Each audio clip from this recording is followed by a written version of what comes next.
5, 4, 3, 2, 1. Good afternoon and a happy Wednesday to you. My name is Beami, and this is What's the Buzz, coming to you live from Austin, Texas. I am joined by my co-hosts Nova and Amber, of course, and we want to thank you for tuning in to today's show. Today is February 8th, 2023. And we're going to get to our local world entertainment news stories of the day, our jam of the day, and our closing message. But to start off today's show, a couple follow-ups on previous stories that we've covered. Still so many questions that I have surrounding the Dallas Zoo whole thing. But apparently the suspect, who I guess appeared in court or whatever, who stole the monkeys from the zoo and also tried to steal the leopard, and did all the other chaos in the zoo, I guess, has said that he would do it again, and that whenever he gets out of jail, he's going to go steal those monkeys again for some reason. I'd love to, there's got to be more. They gave him 2 sentences of quotes. If this guy's saying that, this guy's rattling off stuff, I feel like. What? There's got to be some conspiracies going on where he's like, no, I'm a monkey whisperer, or I'm saving the, there's got to, what the heck?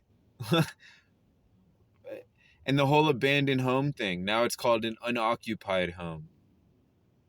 So it's not abandoned. It's taken care of, but it's not occupied. So it's not, they said the inside of the home had dead animals, poop everywhere, and was in terrible condition.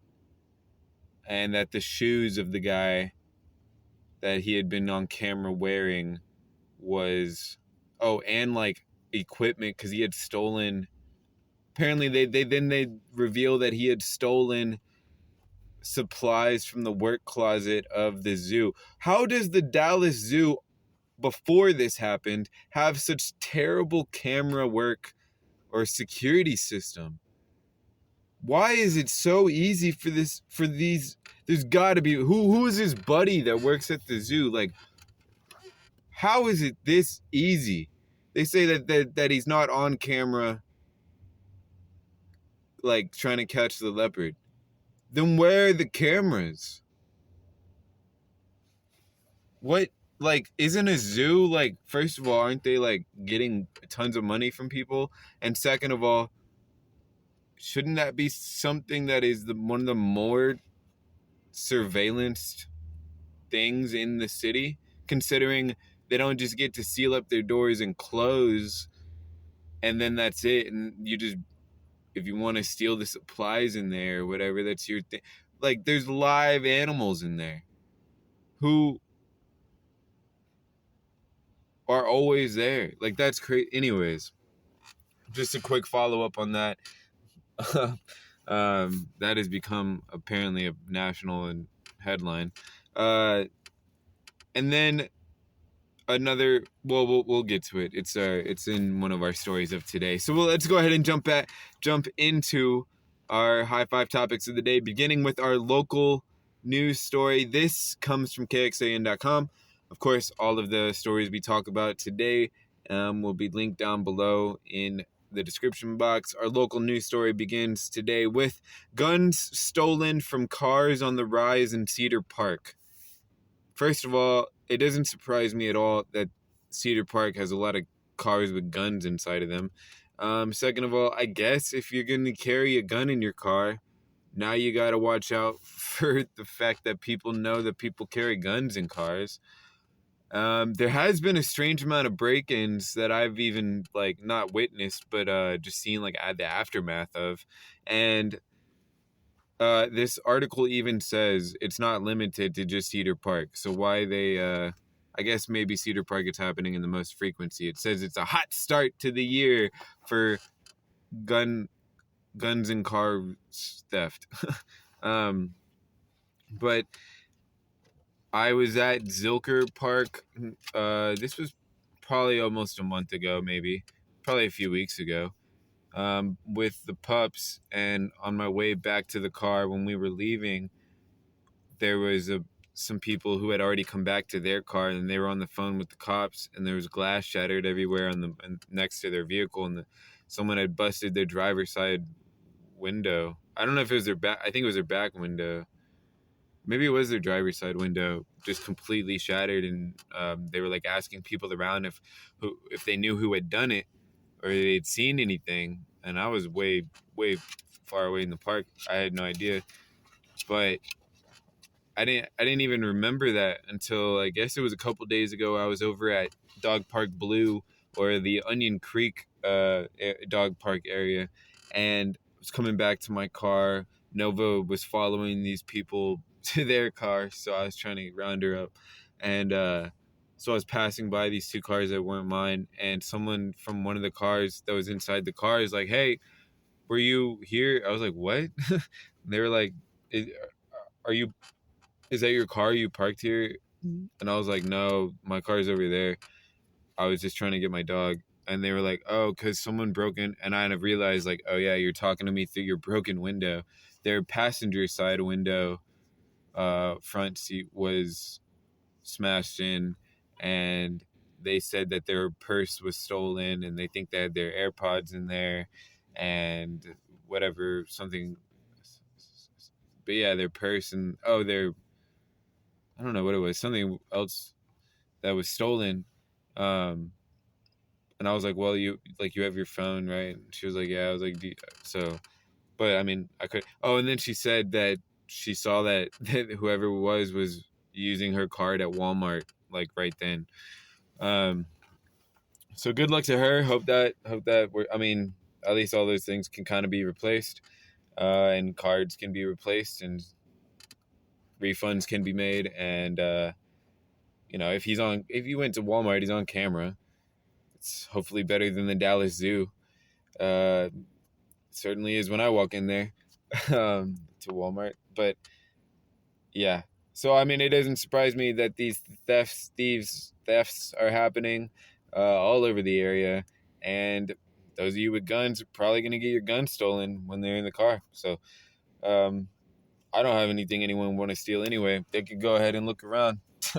There's nothing but junk. Anyways, our world news story of the day comes from KXAN as well, actually, and this is sort of local based too. But so mega raptor fossils have been found by a UT team over in Patagonia, and they say that the mega raptor lived around the same time as the Jurassic Park favorites, Tyrannosaurus Rex, Stegosauruses, and the Bronchiosauruses. Uh, the Jurassic Park obviously makes a very intimidating character out of the Velociraptor. This is the Mega Raptor. I don't even think they go into Mega Raptors in that film, but that's basically a scarier Velociraptor. It's a bigger, smarter, faster, like bigger, like gigantic raptor. Like that's crazy. Um, it it reminded me, and I had forgotten about this. Sort of, I hadn't thought about it in a while. But a couple years ago, when I was camping with Nova and my ex, in Arizona, at one of the campsites we stayed at, which wasn't too far from like one of the dormant volcanoes over in the Flagstaff area.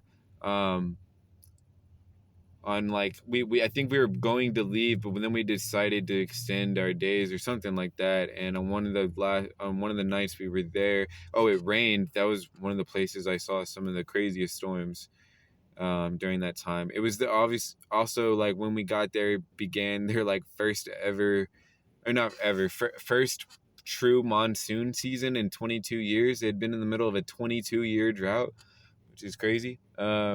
It was nothing but rain almost the whole time we were there. It was beautiful.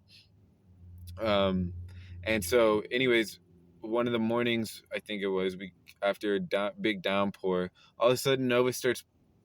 She just randomly found this, playing with this like rock bone thing, and it was like the nail of a dinosaur or something. It was like curved and sharp, and it had, it was a joint, I guess. It was a finger of something gigantic because it had the open ball sockets, if that makes sense, for the ball joint to enter.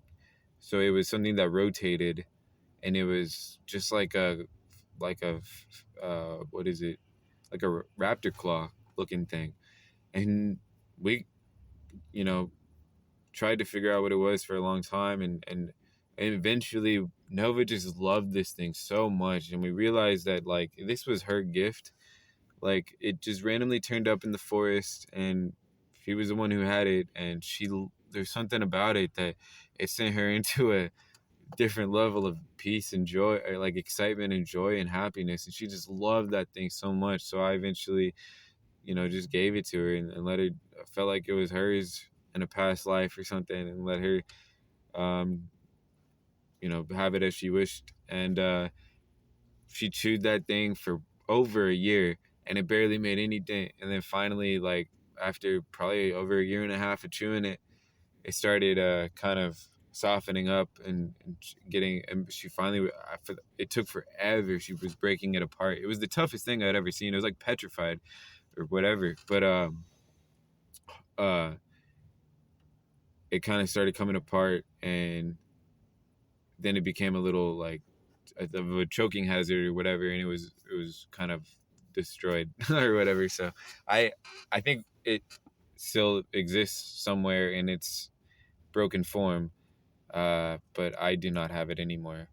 I lost everything, and to that ex, and maybe she still has it somewhere. Maybe not. Who knows? So yeah, our entertainment news story of the day once again comes from the sports world, and is sort of a follow-up to one of the stories we covered on this show not too long ago. But it is about last night. LeBron becomes the all-time leading scorer, most points scored by an NBA player in history, passing Kareem Abdul-Jabbar, about a 38, I believe, year record that many thought would never be broken. I knew that there was going to be some sort of, desire and way that he wanted it to go from LeBron himself. But I didn't watch it. I don't have a TV, but when I heard that it did indeed happen in last night's game, and how kind of some commentary about it, I went and looked it up on YouTube, and I watched it just before the show today, and I I it almost left me speechless. I haven't watched NBA basketball in a very long time. I forget how much of like a real show it is. I don't know why I was so shocked that wasn't there still time left in the third quarter, that like he makes the shot, he turns around, and immediately like it's known that this celebrity comes to the court, and this family member comes to the court, and this friend comes to the court, and all the media storm on the court, and Kareem Abdul-Jabbar comes on the court, and they give a whole presentation and transfer ball and pictures, and then interview, and then a little speech before we can continue the game. I get it's a historic moment. I So we get to redefine and restructure how a basketball game works and runs. When is it ever okay in a basketball, in terms of playing basketball? This is the sport, right? No, it's not even that anymore. It's just a TV show. And LeBron is the director. He was telling everyone where to stand, exactly how it was supposed to go. And then we had a show on numerology, Uh, and the numerology thing with the whole 3 8s going on with him, it was something. I it went on for a while, and then apparently he didn't even play most of the fourth quarter, and they lost the game. I also didn't see. I heard people talking about Russell Westbrook and Anthony Davis's reaction to it all. I didn't see that, but I was astonished at the whole thing. But man, what a LeBron type of thing to happen. And then the whole like humble bit, and he's like crying and stuff. It was quite something. I'll say that. Our jam of the day is inspired by the Megaraptor fossils found by the UT team over in Patagonia. And this also is in a local Austin band, I believe, from the 90s and early 2000s. I don't know if they're still playing her together, but they were for most of my life, I think. Rock band called Soul Hat had a song called Bone Crusher. Used to be played on 93.7 all the time. And I think back when, what was it, 102, Z1023, whatever it was, the rock station, when, I actually like better than KLBJ, but it went down a long time ago. And now is the beat with the most toxic hip hop on the radio. Yeah, but Bone Crusher, I remember my dad always loving it when it would come on the radio, and you can find there's like a radio edit or something. There's like a shortened version, but I gotta go the extended like 9 minute or whatever version for sure every time. Just a fun like kind of storytelling, hard, aggressive, rock banger that never gets old for some reason. And yeah, by I believe the Austin band Soul Hat. Um, yeah. All, this is completely unrelated, but I just looked over and I saw it, and I just wanted to mention it because I'm really excited about it. I went to Goodwill this morning and was fortunate enough to get myself a new pair of shorts and a new shirt, and I'm hopefully gonna get some laundry done later today. And I was able to get some food for me and the pups, who are finally relaxing, taking a nap before we go play in this wet weather. But anyways, at Goodwill they had first. I saw that they had The Lost Symbol by Dan Brown, which is the sequel to the Da Vinci Code, and then I saw that they had the Da Vinci Code, and like I don't know. I know I learned about this series when it became a movie, The Da Vinci Code, though, and I never saw the movie. I was turned off by it for whatever reason, and I didn't know what it was about. And then I don't know. I learned a lot in the last couple of years about a lot of the things that it actually talks about and references. And then I was like, yeah, but it's like fiction. And I, always think about how my dad, he reached a point in his life, and I think it was in my lifetime. I don't know what year or whatever, but he reached a point where he was just like, I don't read, I will no longer read fiction. He only read nonfiction. He felt like there was so much to learn out there that he only read nonfiction. I I sort of felt like that for several years as well, until fairly recently, in the last year or so, when I remembered how much reading fiction made me a better writer, and also inspired me, because I realized how much fiction was based on nonfiction, and it felt like I could turn it into a beneficial thing to read something fictional and fantastical and otherworldly, but then apply it and sense it and feel it in my reality, um,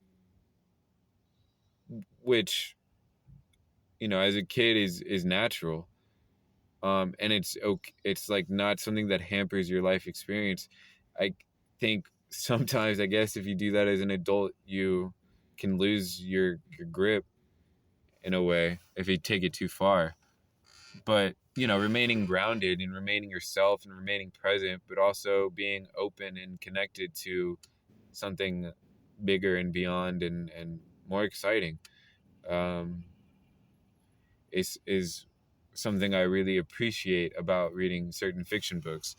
There's a lot of not great fiction, but there's also a lot of not great nonfiction. And who's to say how much of that nonfiction is truly nonfiction or is just one kind of angle or lens, like we talked about yesterday. I think one narrow focus on something that has multiple layers of nonfiction about it. But I mean, everything is educational. I get why my dad stopped reading fiction. I do, because I felt similarly.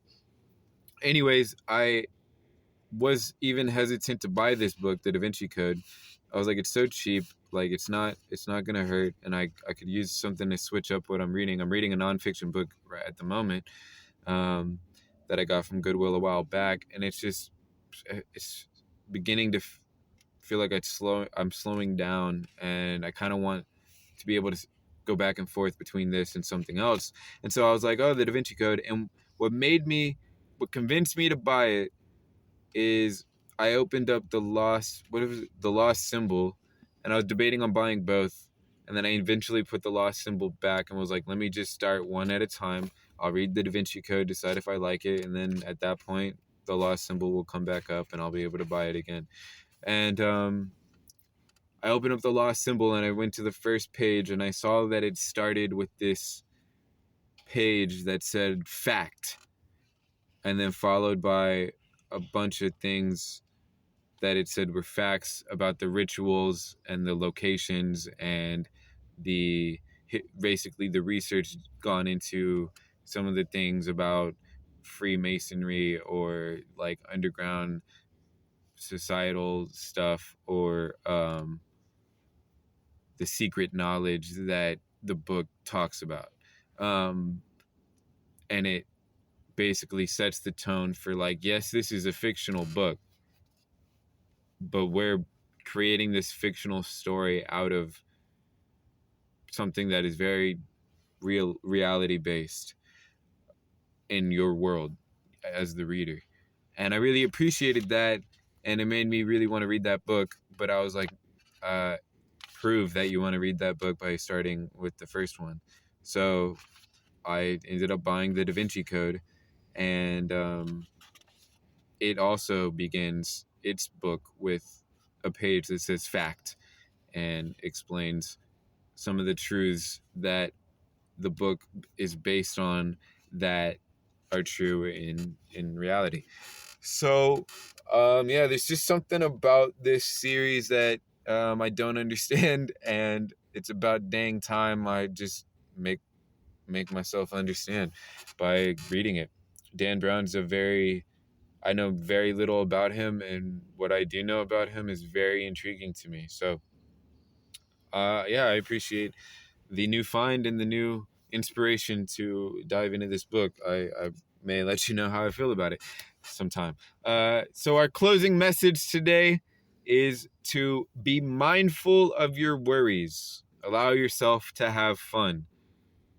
There's so much fear and paranoia and ways that we ourselves get in our own head and start doubting and questioning and twisting and turning things that are natural and occurring and happening, or opportunities of growth or experience or fun, uh, friendship, connection, who knows, that we immediately tell ourselves, actually, this is bad. Actually, this is, they have malintent.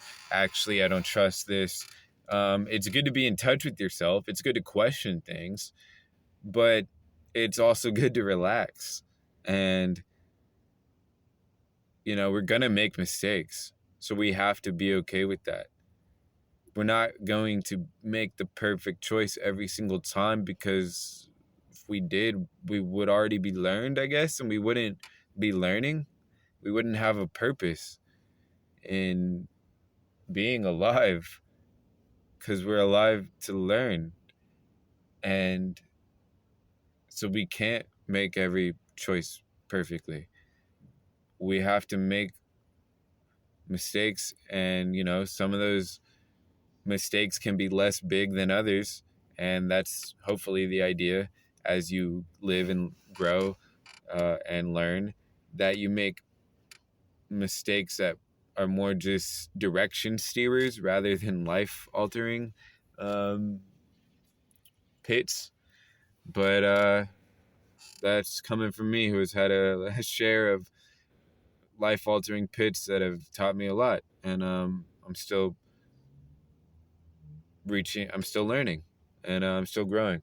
But I've learned that I feel much better. I feel much more secure um, in myself, and more confident and more happy if I relax and don't worry about the things that are happening, or the things that may happen, or the choices that I have made, or the places I am going.